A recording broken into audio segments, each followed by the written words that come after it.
All right, here we are. Okay. Welcome back again to Gadfly City Live with me, Monica Cardenas. Don't forget to subscribe to Gadfly City on Substack and YouTube so you don't miss an episode, especially because we'll have national political columnist Dick Polman back every month now to talk all things politics. He was here last month to talk about the Swalwell scandal. He was the national political writer at Philadelphia Inquirer and wrote political columns for the NPR website in Philadelphia. He now writes a weekly column on Substack called Subject to Change and is writer in residence at University of Pennsylvania. So, thanks for being back on, Dick. My pleasure. Thank you, Monica. And as usual, I plan to talk about some of your most recent columns on Subject to Change. And the one yesterday was about messaging on the Democratic side. And we had sort of a new a new topic to introduce under that umbrella news yesterday of the $1.8 billion anti-weaponization fund. Quote, quote, unquote. Yes.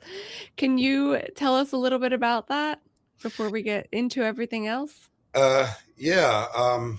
At the risk of numbing your viewers who are numb already to everything that comes out of the Trump administration, the Department of Justice, and I should put justice in quote marks, I suppose, Mhm. have come up with a plan to a slush fund, in essence, worth $1.8 billion of taxpayers' money, because that's the important factor here, that will be set aside for, let's just say, Trump allies who feel they've been aggrieved by federal investigations or federal court convictions, most notably January 6th insurrectionists. Mhm. And so, I mean, and it's basically a daylight robbery that's gone on. It announced it yesterday. And Todd Blanche, the acting attorney general, who was Trump's personal defense attorney for a few years, was testifying about it on Capitol Hill. But people on Capitol Hill, I mean, it's their job to appropriate money. It's there in Article 1 of the Constitution. And so the idea that by fiat that Trump can decide to set aside a $1.8 billion to bail out his friends or his the people who were beating up on police officers on Capitol Hill. There's no precedent for anything like that. And Mhm. the thing that we're talking, you were just mentioned, I did a column yesterday about Democratic messaging and how it's often been inadequate in the past. And I was suggesting that there's been any number of things now that Trump has been doing that's basically been ripping off the taxpayer. And I was saying that these are things that the Democrats should call a Trump tax. And Mhm. that people should, I think, can probably understand that they're getting fleeced now. And so this $1.8 billion, this is taxpayer money that was not appropriated by Congress, that none of us who pay taxes have asked for. I think one of the things that I saw today was that a number of Democrats on Capitol Hill are determined to push back heatedly on this with perhaps some hearings of their own. I mean, they don't have the power to pass anything, but they can hold hearings of their own to show exactly that this is, an unprecedented theft, really, of the public coffers. So what I was Mhm. going to suggest here, because I was writing yesterday about how Democrats should just hammer the term Trump tax to all these things that are going on. Um, I was thinking there was a Republican congressman who was in power in the 90s named Newt Gingrich, who some viewers might remember. And he was very effective at messaging. Because he was basically saying, we're the party, Republicans are the party of lower taxes, he used to say. And his big slogan, his big mantra was, he would talk to the public, he'd say, it's your money. And he said that in every single forum. Republicans said that in every forum. It's your money. Sometimes they would say, it's your money, not theirs, i.e., not the government's money. And that's, I think, what the Democrats should be doing now over and over 24/7. It's saying to the public, hey, this is your money, folks, that Mhm. they're playing with, and you didn't ask for that. That's a long answer to your question, Monica. Yeah. Yeah. Well, I think, yeah, the fund, um, proves is an added talking point to the point you were making in your initial column, which was about, using the Trump tax as the winning message for Democrats this leading into the midterms. Before the news of this $1.8 billion slush fund, what were some of the other things that played into this Trump tax that you thought would be effective? Yeah.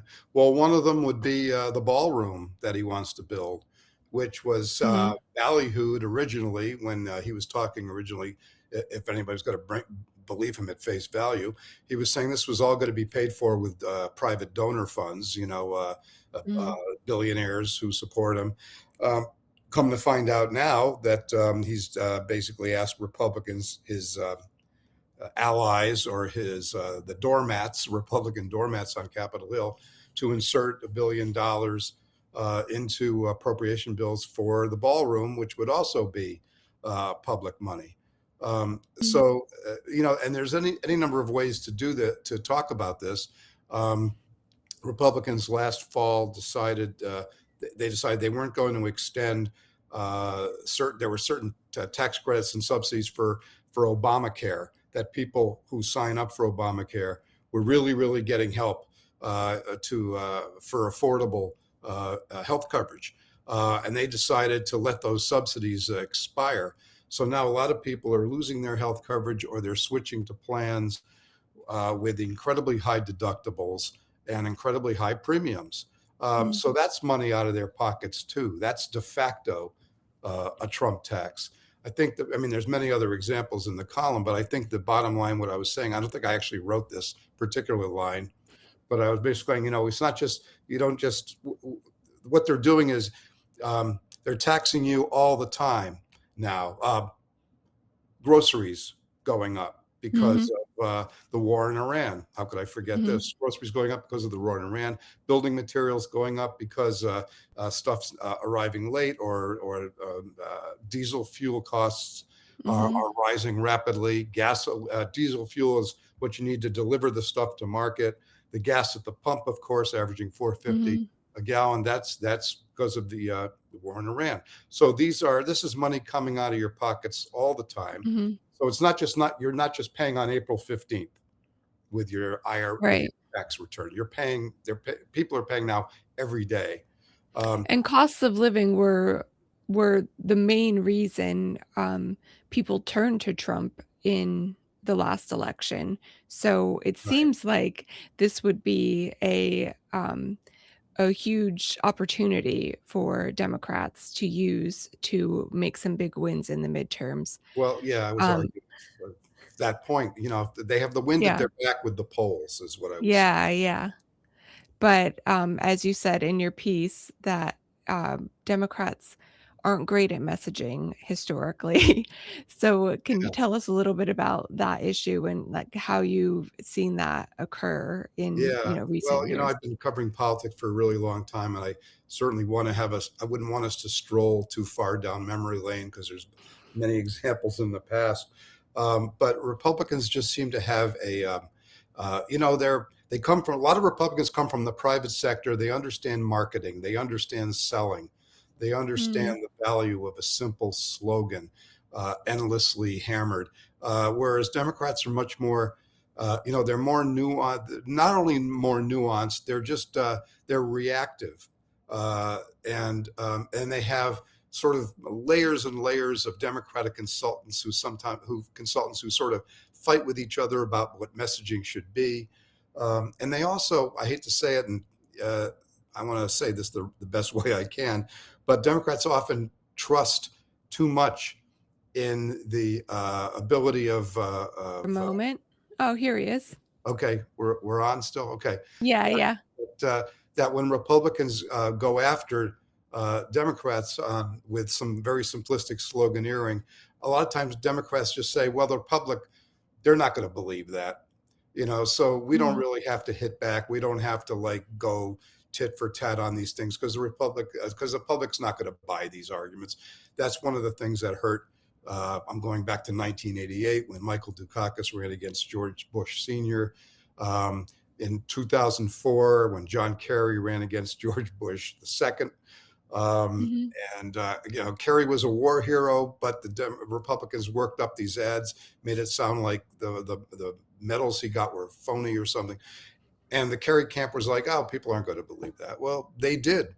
Um, Mhm. and so, but here's one of the main differences is in terms of actually trying to work out messaging. Big contrast. Republicans have built up this massive conservative media, quote unquote, machine, led by Fox News since 1996. And they are, unapologetically pro-Republican, and they deliver they've done it for Trump and they did it for Bush. So they deliver this message nakedly over and over 24/7, Mhm. and the audience buys it, that they built up. And they've been shameless about it, despite the fact that Fox News paid out $780 million court settlement a couple years ago when they were caught blatantly lying about the Right. outcome of the 2020 election. So, so this conservative media complex, if you want to call it that, is vast. And by contrast, Democrats don't have anything like that. They've never built up anything equivalent of that. What they've done is they basically trusted in the mainstream media Mhm. to deliver their message. And the problem with that is mainstream media, even though a lot of most journalists probably are sympathetic to Democratic policies, etc., the problem there is that uh, mainstream journalists also feel the need to hold both sides, including the Democrats, accountable. Mhm. And so, you saw a lot of tough New York Times coverage of Hillary Clinton about her emails in 2016. Um, Mhm. Mhm. and so there's an asymmetry there. The Yeah. Republicans have all these megaphones working sometimes in concert, and the Democrats don't have anything like it. So it gets kind of fractured on the way out. Mhm. Mhm. I can see that. What do you think the, Republican message would be leading into the midterms if you had to guess? That's a really that's a really good question. I'm not sure. All the polls seem to indicate that the Democrats have like something like a 10-point advantage on would you like a Democratic House or a Republican House. And there's all these reports in the media now that a lot of Republican strategists are very worried about the midterms. So what are they going to cook up for Trump? First of all, you can't cook up anything for Trump because he's his own messenger and he's just going to pick up his phone and put something up there at 2 in the morning. Mhm. Um, but I would think it's just going to be something like, he's keeping America strong, and Democrats are, woke socialists, Mhm. who are going to uh, you know, uh, uh, gender convert your kids, and he's been saying stuff like that. Again, there's a senatorial candidate in Texas, Democratic candidate named James Tallarico, Mhm. um, who's doing pretty well in the polls. I don't know if he can win. It is Texas. But Trump attacked him the other day, saying, "Oh, he's got like 6 genders, or something like that." So I think he'll just push back on 2 tracks. One will be keep America strong. Prices are going to get better. That's the Mhm. patriotic thing to do. I don't know if it really. I don't know if it's going to work. I can't think of what else they would possibly do. I mean, I Mhm. think what we're seeing now, it's analogous to, because of my institutional memory here. To me, it feels like analogous to the midterm elections of 2006, when George W. Bush was really, really encumbered by Iraq, the war in Iraq, and Mhm. Democrats made huge gains. They won both houses. Um, Mhm. I don't know if that's possible now for the Dems, but uh, I think they've got. I think it's one of the reasons the Republicans are trying so hard to sort of rework the congressional maps and pick up more, Right, right. just by the way they're drawing the boundaries.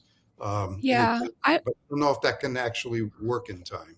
hmm, just, putting on my feminist hat here, I would imagine that, you drew that comparison to 2006, but it feels like the world, Americans are, there's so much more misogyny built in and sexism into our politics than Yes. there was before. So while I can see Republicans maybe leaning into like a strength argument with the various wars we're engaged in, um, I'm not sure. I'm worried that that might be more effective than in 2006 when there were there was so much more frustration with the war in Iraq. Yeah. Does that make sense to you? Yeah. Well, actually, you made me think of something about on the messaging issue again.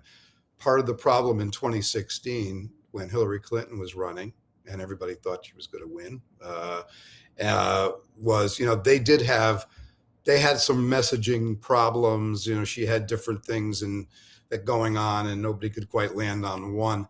But I think what happened there also was there was a lot of misogyny Mhm, in the mhm, electorate that was sort of under the radar that a lot of people mhm. were not picking up on because a lot of people don't necessarily want to tell pollsters that they feel that way. And I Yeah. remember, I remember that summer talking to a woman, a Democratic operative, I guess you could call her, in Philadelphia, and I was saying, "Well, it looks pretty good. It looks pretty good for Clinton, don't you think?" And she said, "Well, I don't know. I'm not so sure. The misogyny out there, people aren't really picking up on that." And I, in Mhm, my naivete, said, "Oh, come on. You don't really think it's going to, vis-a-vis Trump, that it's going to happen, do you?" mhm. And it's been now You proven did. twice. It's been proven twice. Yeah, and I think one of the more effective ads for Trump before the last election was the one against Kamala Harris that said, something about how she advocated for trans rights, right? She's for they, them, something like that, was one of the ads that they just hammered, ahead of the election that people really remembered. So, I think those sort of hateful ideas, might connect to the sort of macho strength argument for these wars, and that Right. could It be a could. distraction. I don't want to suggest that you might be worrying too much. Maybe it's just also, we protect ourselves from being too optimistic now, right? Yeah. But I go on every poll I've seen of all kinds says that support for the war in Iran is extremely thin, and when you break it down between men and women, women are even much more Mhm. opposed to it than men. Um, Mhm. the thing about Kamala Harris, that ad, that was because she had said something in an early, I don't know, it was like back in 2019 or something about, yes, well, should use maybe some federal money, to Mhm. help Mhm. transgender conversions or something to that effect. And yes, that ran heavily in on football games, and it did make a difference. And the Democrats didn't really have they didn't come up, her campaign Counter. didn't come up with Mhm. an answer again for that. Mhm. Now, what I think might be different this time is if this messaging about, to saying to the public, it's your money. It shouldn't be getting ripped off at the grocery store. It shouldn't be getting ripped off about the ballroom. It shouldn't be getting ripped off about the slush fund.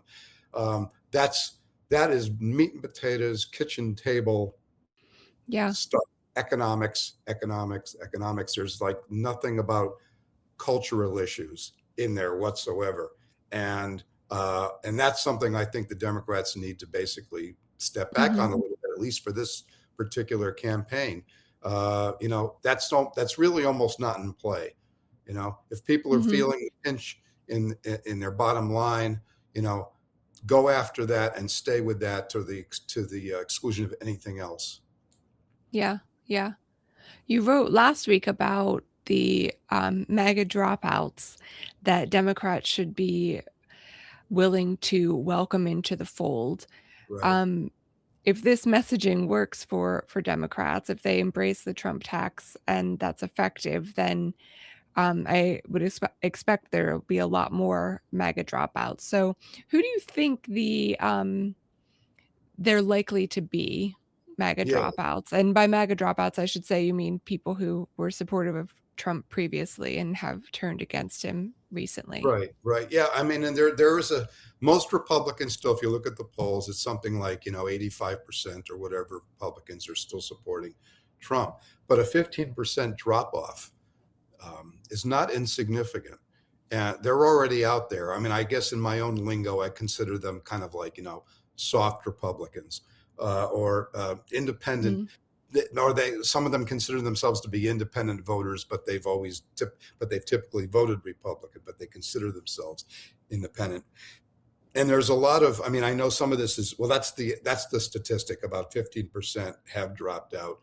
Anecdotally, there's people out there every single day. I see them interviewed. I see them online who say, I voted for him 2 or 3 times, and I really feel, I quoted a few, I think, in my piece, that they feel, mhm, some of them feel dumb, they feel they've been had, and worse, they've said worse. Uh, and so it's a question of, the reason I was thinking about doing the piece was I hear people all the time, people who've been against Trump since from the beginning, they read those comments or they see those people quoted, and their first reaction to these people is kind of like, well, I'll clean this up and just basically for you, I'll say, that's just too bad, and it's mhm, usually a lot blunter than that. It's like, go stew in it. This is your own fault. You know, mhm, I have one friend in particular who he's got a next door neighbor who voted for Trump, and he still refuses to talk to the guy. I probably won't even to go over for a cup of sugar proverbially. So there's a lot of feeling like let these people stew. They caused it and whatever. But if Democrats are going to build what's that old term, a big tent, if they're going to mhm. broaden their coalition, um, that's it's politics is addition, not subtraction. Good Yeah, politics. yeah. And so I think they have to to listen to these people and then say, all right, so you're dropping out from Trump. We understand why you're dropping out, but then it's up to the Democrats to say, okay, so let's hear a little bit more again about why you voted for him in the first place. What did we Democrats, where did we fail Mhm. to reach you initially that you even did that? And how can we Right. do better, not just to welcome you in, but to keep you around? And a lot of Yeah. that might be like, I don't know, white working class voters, white low information voters, or less educated voters, mostly white. Those are the ones who I think are really sort of grist for conversation. Hmm. Okay. So, Well, we'll see what happens. what else can we Um, say but that? Thank you again for being here, and as a reminder, Dick will be back with us again next month and on a monthly basis after that. He's on Substack at Subject to Change, and don't forget to subscribe to Gadfly City on Substack and YouTube. Thanks for watching. Thank you. Bye, Monica.